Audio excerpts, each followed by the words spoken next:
So my name's Josh. Just to give you a bit of background about me, is that I'm about to start my PGY4 year, and I think the benefit that I provide from my perspective is that I'm currently in the process of applying for accredited general surgery training. And I think my situation is relevant for all of the clinicians in Australia who are in the process or planning their application for accredited training. So to give a bit of my background, um, about midway through medical school, I sort of found the interest and my passion lies in the field of general surgery. And so it's always been a dream of mine to become a general surgeon. And then a secondary interest of mine, apart from being a clinician, is in research, specifically in AI and healthcare systems research. And more recently, I found a true passion in rural healthcare systems research as well.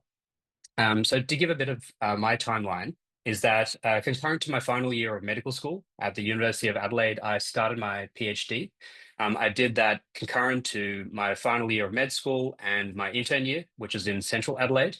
And then in 2023, I took a full year out to do my PhD full time. I then got awarded it last year in 2024, which was when I was doing a rural surgical year in Ballarat in regional Victoria.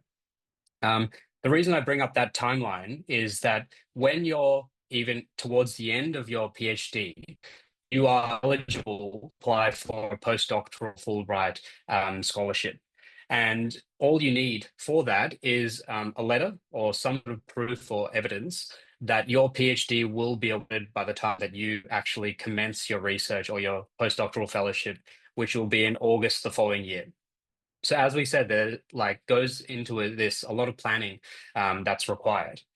Um, the Fulbright Fellowship is something that I only came across over the last few years, and the reason that I actually pursued it as opposed to other prestigious scholarships was that this is the one that's best for our clinical career progression. What I mean by that is that the US years or the calendar years start in August and go until July the following year. And in Australia, obviously, it starts in February and goes until January the following year. What that means is that, particularly once you get to an unaccredited registrar level, is that the Australian year is split into two 6 month blocks of February to July and then August to January. That works perfectly for doing a Fulbright postdoctoral fellowship, which you can do under a 6 month period. What that means is that you can apply for your accredited program the following year.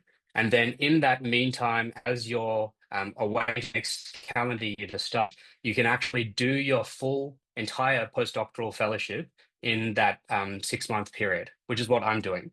So my research is going to be in AI and robotic surgery, and I'm doing a 4 month postdoctoral fellowship at Cedars-Sinai Medical Center in Beverly Hills, which is the minimum you can do for a postdoctoral fellowship.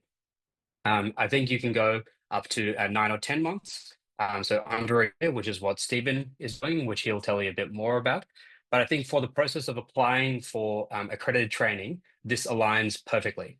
I did have to do a lot of planning in advance, though. So I actually traveled to the US a bit earlier this year, earlier in 2024, to meet with my group physically in person and to gain a lot of that strong collaboration at the very start, and then started planning some really impactful research for my time, mainly because I'm going to be there for like a short period of time so that we can have the most impact possible there and then have an enduring collaboration that lasts into the future. I'm happy to go into more details in the question time, but that's generally a synopsis of basically at the stage of applying for accredited training.